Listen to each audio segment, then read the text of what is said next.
so this is Gobosake from some past events. Right now I'm actually an independent consultant and I teach at San Francisco State University. One of my exchange students from Japan is here. Marina, where are you? Yeah. So that's a bit of background. I hope you can join our LinkedIn group. So I'm going to start, I'm going to focus the conversation, the topic today on Asia, new market entry from the perspective of integrating cultural and regional factors in strategy. And before I go about it, I want to do a little trivia. So what do those numbers mean to you? What is the first number? 7.6 billion. Population. What's that? That's the world population. That's right. the probably one that's in Asia or something. Yes. And then the last one is, I don't know, US? Yes. Okay, just to put things in perspective, because typically we build prototyping and value proposition and user and market research to inform our product experience. We do that in the US first for companies that are based here, and then we launch it to the world, right? So we tend to forget that over 60% of our consumers are actually in Asia, and if we're testing and prototyping and doing the due diligence for the value proposition here, based on here on the US and in English, it's going to be off. Okay, so what's the country with the #1 mobile data usage today in the world? No. India? Yes, India. Okay, it's India, and what's very interesting about this fact is that these are stats from 2017, and just a year prior to that, it was ranked at 115th place. Anybody knows the reason why they showed up within a year? They started distributing mobile. That actually is a question interesting because you mentioned like on the previous slide that's like the main market for companies, but in fact that smartphone penetration is different around the Asian region, and you know, India is a great example. Just right. Right, so a segue, so Asia, of course, is, when we talk about Asia, each country is completely different. Southeast Asia is very different from the CJK markets, right? But it's very, very interesting that in terms of, so all of Asia is considered a mobile first region. US is not, right? So that's #1 regional consideration to think about when we think about value proposition and how to build the product in a way that is relevant. But within that, you know, the fact that India is #1 in mobile data, there are reasons to that. You know, Prime Minister Modi digitized India. We started with bringing secure and fast internet connectivity to rural India, and then expanded with actually Indian consumers actually get very, very amazing deals with voice, combo of voice and data, where voice is free, data is, they drop down the prices drastically. It was government initiated, but with a leading telecom mobile company. And consumers there get 1 gigabyte data per day. So when you think about that, with very cheap rates, that means that when we did user research in India, we discovered that a lot of that time, 1 gigabyte a day is a ton of data. What do you do with that, right? So we discovered that a lot of consumers in India actually stream movies with that type of data, right? Poor PewDiePie. Or what? Poor PewDiePie and his #1 love with YouTube. Yes, exactly. Fighting with those T-series. But that creates a very interesting sort of factor for streaming companies like Netflix and HBO and Hulu, where all of a sudden their India consumers are primarily consuming them on mobile, right? So their entire sort of marketing campaigns and positioning is going to have to shift to pivot to that. What's the world's top country for internet speed? Internet speed. That's right. South Korea. There, and quickly followed by, of course, Taiwan, Singapore, Hong Kong, and Japan. Has anyone traveled in South Korea here? I mean, there's internet connectivity in deep in the ground, in train stations, everywhere, right? It really makes US look like a third world country. Top country for apps downloads. So, country where consumers have the most amount of apps on their phone. That's China. China? No. Maybe. I know in Korea it's like average 83 something. Okay, so which one is number one? Maybe Japan or What? Brazil? But we're talking about Asia. Okay, Indonesia. No, but you were right, you said Japan, so yes, Japan.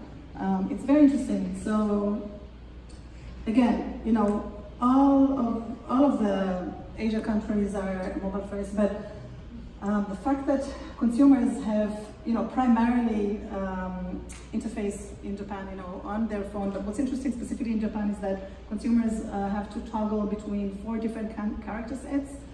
Between the Roman, they have the Roman character sets for digits, hiragana for phonetics, katakana for phonetics in foreign words, transliteration, and then kanji, of course.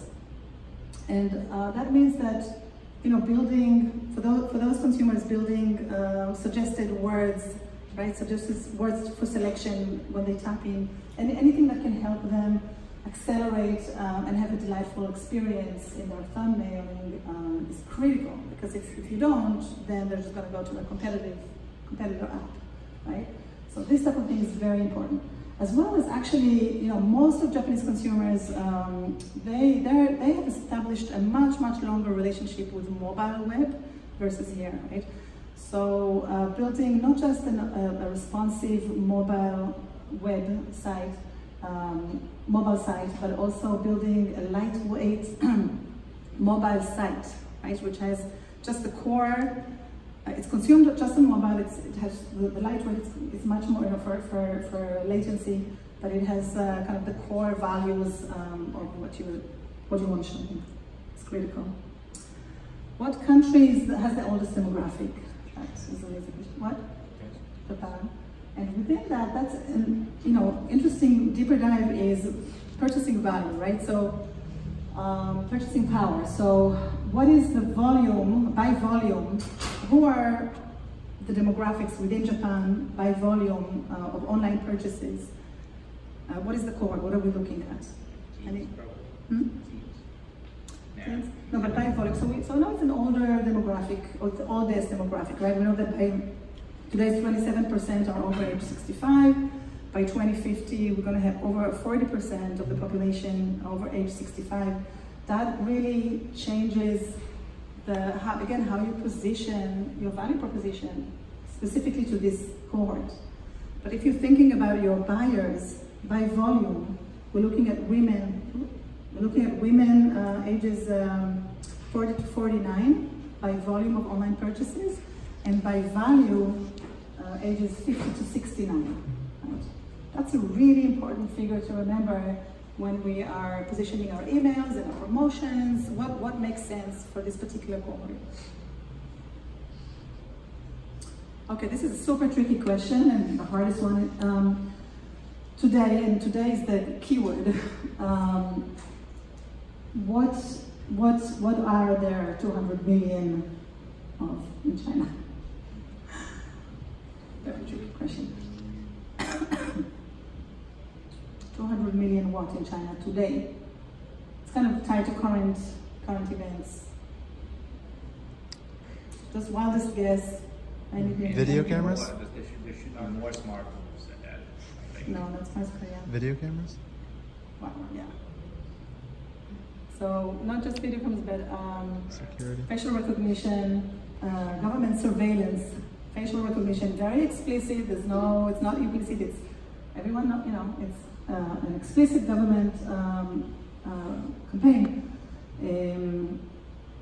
which is, you know, again changes the game a little bit for everyone, right?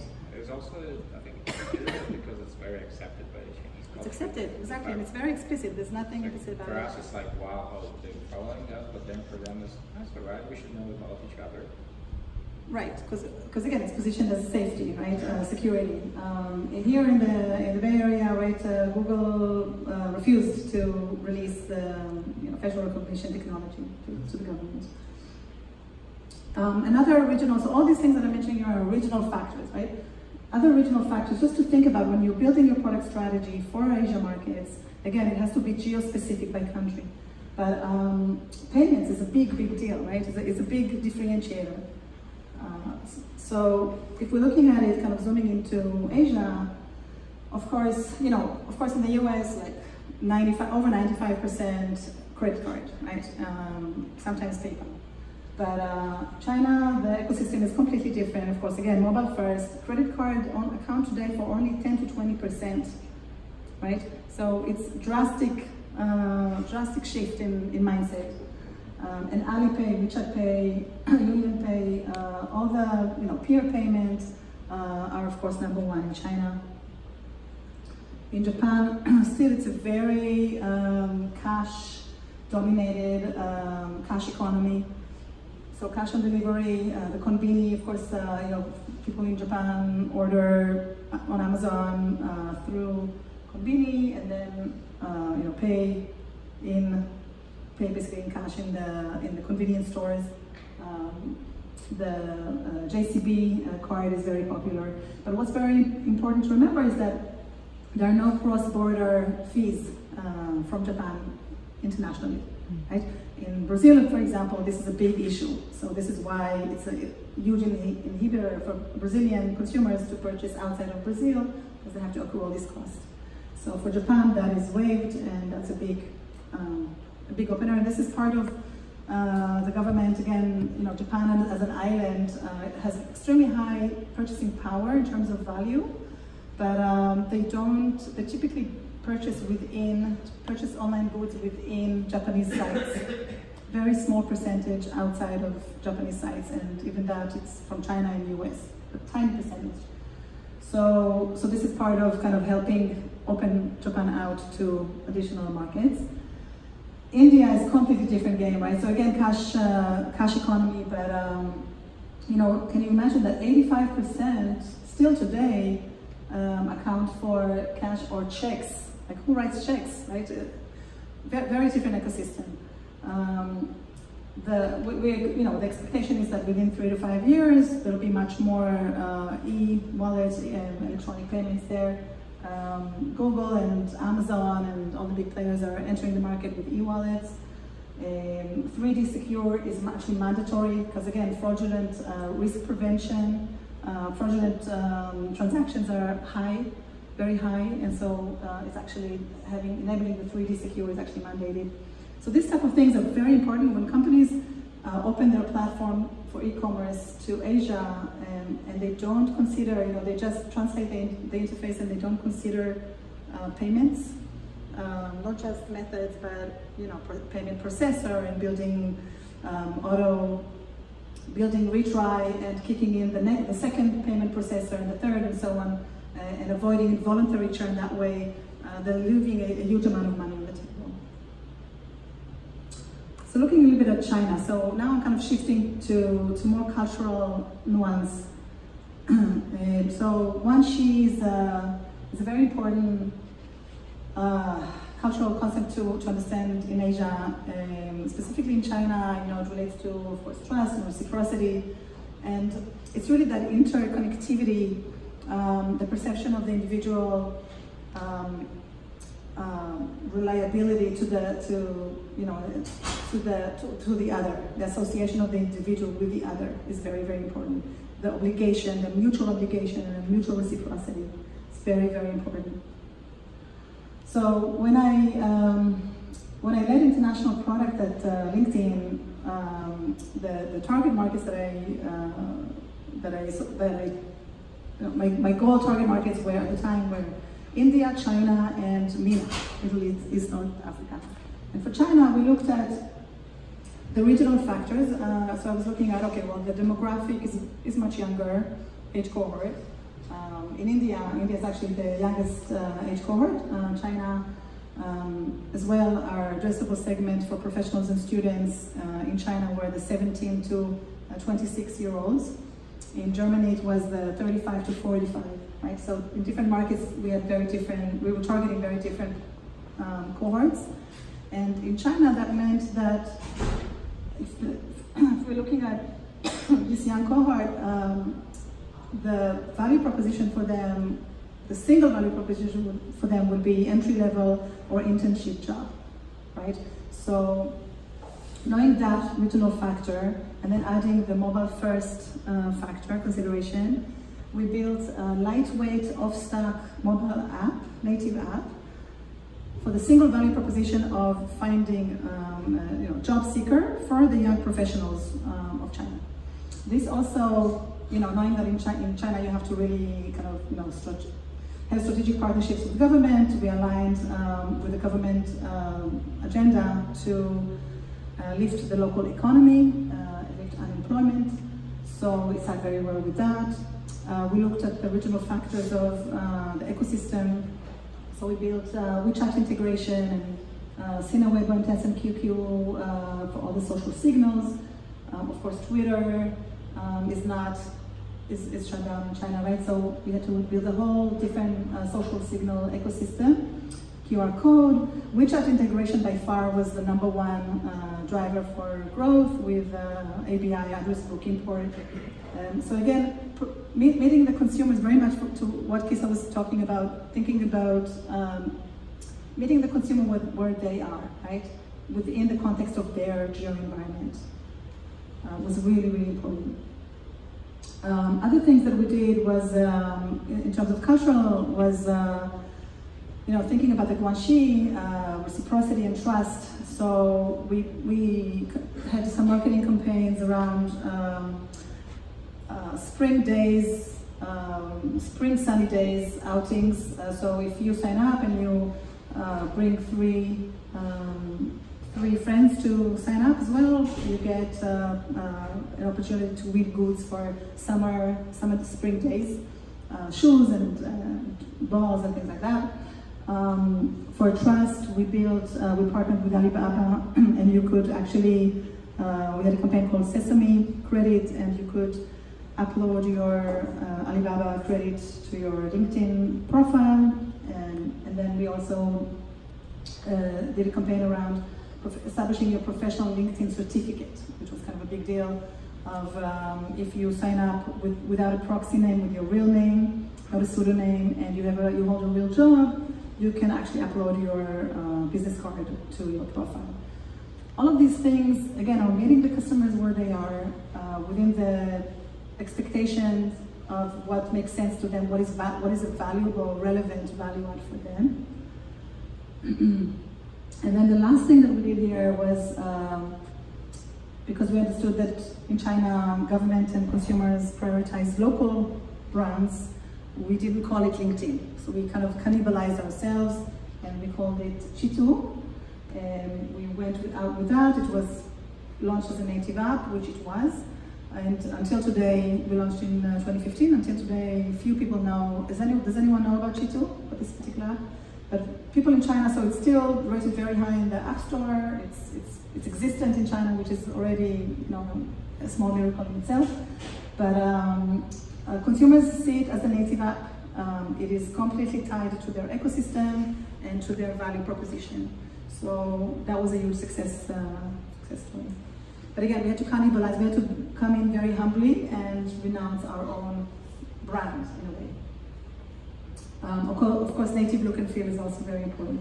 And what's really important as well for all the mobile first countries is to build, to introduce, download the app, splash promo before onboarding when they sign up, because you want them to sign up on the native app and not on the desktop, so that you don't lose them in the funnel. So a little look into Japan. Rakuten CEO actually shifted the entire language of the company to English because, and I thought the reason was really fascinating. So beyond being a global company, he was introducing English, and of course a lot of the employees were not native English speakers. It was a huge effort. But they were mandated to speak amongst themselves in English and to their clients. But he said that the Japanese language is so ambiguous and has a lot of 9 levels of honorifics and hierarchical and not direct, right? And that changes how you do business. Meetings there's a lot of niceties and there's a lot of sort of beat about the bush.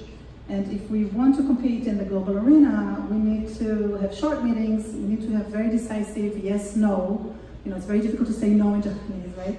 So we need to speak in a different language where you can say no, I disagree, right? And you can cut to the chase. Also in terms of talent, today actually Rakuten, 80% of their new hired engineers are non-Japanese native, right? Are foreigners. Overall 20% of the company employees are not from Japan. So bringing talent, the right talent from outside of Japan was necessary in an aging society. So this was a very, very interesting shift for the company, again, to think more strategically and to be able to compete, reposition their value that way. Starbucks recently opened their biggest store in the world, actually, in Tokyo. Has anyone seen that store? There's a small video, I'm not going to show it because of time, but it's really fun. So it's the entire store is built like a ship, and kind of like the harbor fish market. They holler to each other, and they throw coffee bean bags at each other and like throwing the fish. And the whole ambience is very kind of invoking emotion, right? And the idea behind this is that Japan is not necessarily a coffee drinking nation, but invoking that emotion, right, that sentiment, and going beyond what you mentioned, kind of a phase. It's not, yes, so consumers in Japan would love to experience an American associated brand experience, but to have retention, right, to make it beyond that novelty, and to actually have consumers feel at home and feel that this can be the third home, between the workplace and their home, their household, having that third home where they can really feel comfortable and belonging was very important, and that's been quite successful. We have some folks from Slack. How many people? Just you, or any more people from Slack? Okay, I'm going to give a short, with your permission, case study example from Slack, who recently launched, well, not recently, but a couple of years ago, 3 years ago, in Japan. But the original launch was translation. Am I being fair when the original launch was just translation, right? Straightforward translation originally, and then and then great things happened. But Slack is a great example of value product market fit was organic, because the whole concept of the product, the emoji, it's a mobile app, naturally was a good fit for Japan. But at the beginning, during launch, yes, it was localized, translated, but there were a lot of missing points in terms of the experience itself, right? And so recently, the company has brought that up, and so beyond having the Japanese customer support, which is expected behavior in Japan within business hours in the country, I thought that this was very interesting. Having, typically how many of you use Slack? Everybody. It's kind of text, right? And you just enter and that sends the message. It's intended to be very intuitive and quick. But in Japan, this is not intuitive. And consumers were kind of freaking out when they would just enter and, oh my God, I haven't edited or, proofread, or I'm not sure that this is the message I'm not ready. And so the team actually built the send button and had it as default, and you can control it, of course, but the expected behavior is to have something like that, right? So again, understanding the cultural, the consumer habits of the market, the expected behavior is really important in this case. And then of course some other things like localizing the emoji and character building, the font, character set, and so on. Please. Actually, almost all of that, but we Slack employees, small number of Japanese employees using activity, and we tested it, and also we went to launch when the user is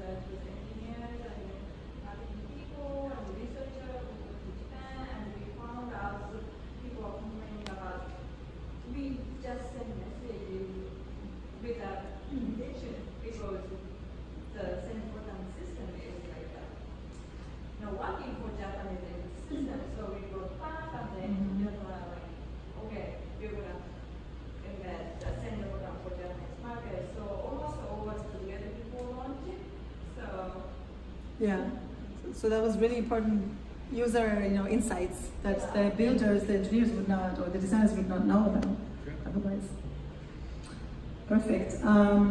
Another example of, again, kind of cultural angle for the value. So Tuna is actually an Israeli startup, and they built this very modular kind of their concept. Their value prop is from car seat to stroller in seconds, and that makes a lot of sense, right, for everyone kind of in the US or kind of in the West, right? But in Japan, this did not make sense. Anyone knows why? Why did they have to change it, the value prop, from stroller to car seat? Because cars are super expensive to have. Okay, and what else? They don't necessarily put kids in car seats as much.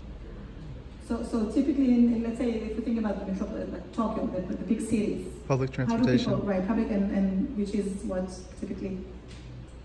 Trains. Trains, right? Trains is huge, right? So here trains they suck. I mean, I take the uni and it's bad. So, but trains work in Japan in this #1 transportation system, right? For everyone, which I would argue that this is why Japanese people are very fit, because they have to walk to the station and back and down and always.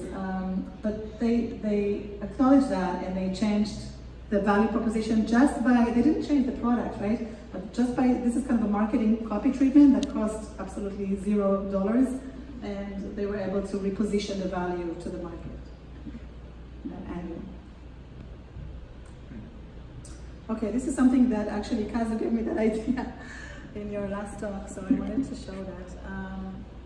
So Trivago is a hotel booking system, and typically when we want to show, when we go to different markets, we want to show, and we use influencers, we want to show the native, local digital influencers. This is key, right, to make sense.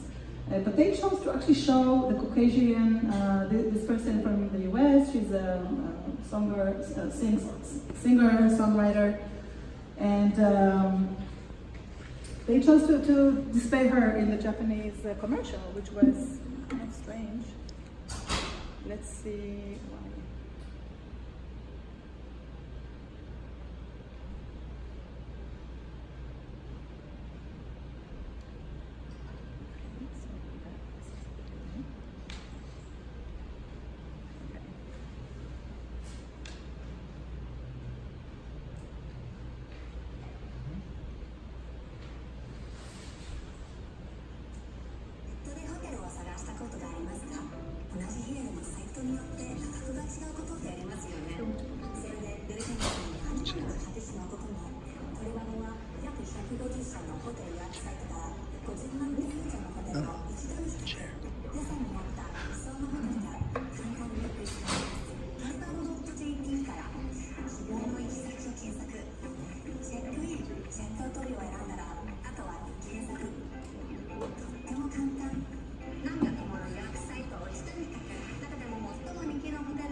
Okay, so you get the idea.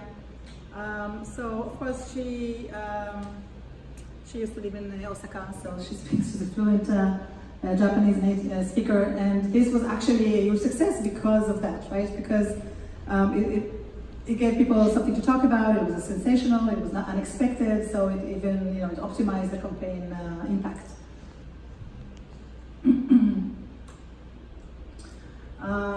So there's a lot of examples, but jeans is another example of adapting. Again, when you have a lot of competitors, and this is a very competitive space, eyeglass we wear. Building, creating a customizable proposition for the addressable segment that you're targeting is really, really important.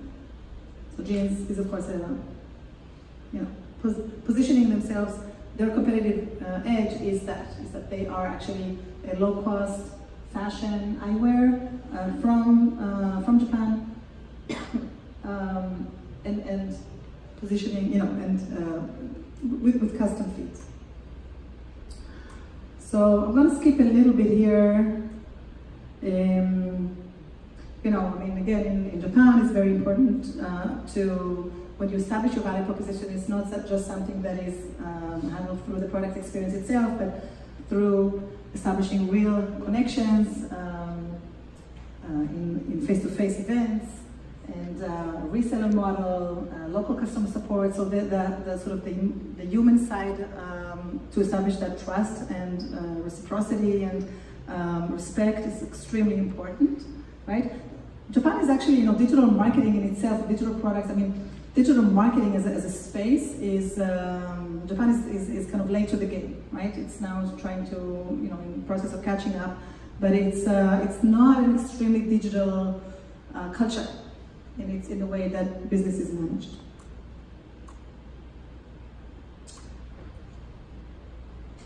So next, look and feel.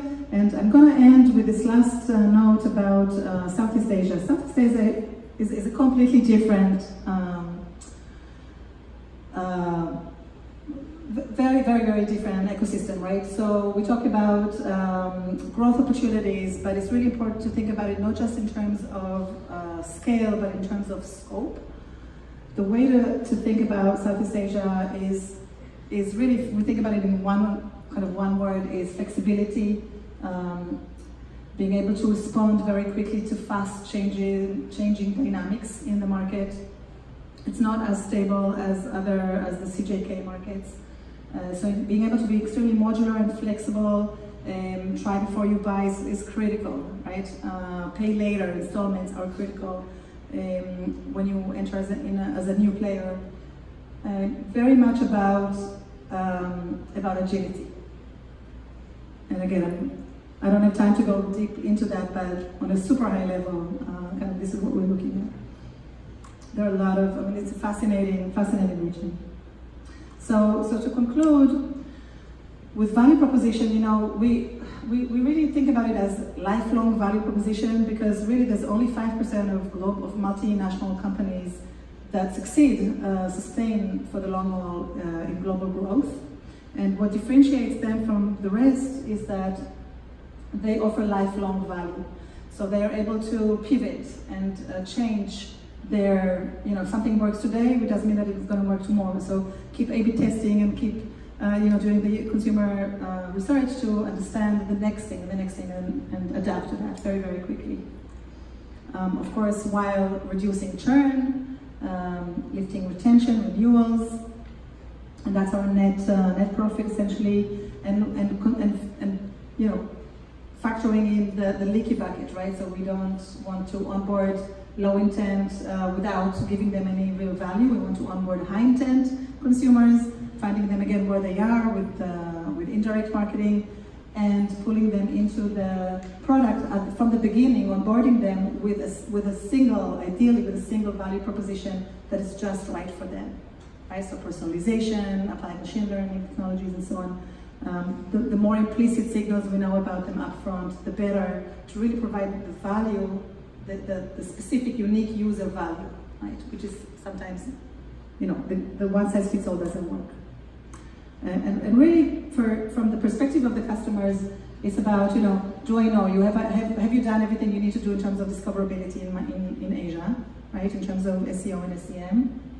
Once I've discovered you, can I use the product? Is it functional? Again, beyond the features, you know, the search work, there's you suggested words, you know, AI, enhanced AI, and applied ML, does that work, right? Type ahead works, and so on. And then the most important part is the end part. That is the part that's responsible for retention, and we value growth only, I mean, we measure growth by retention, right?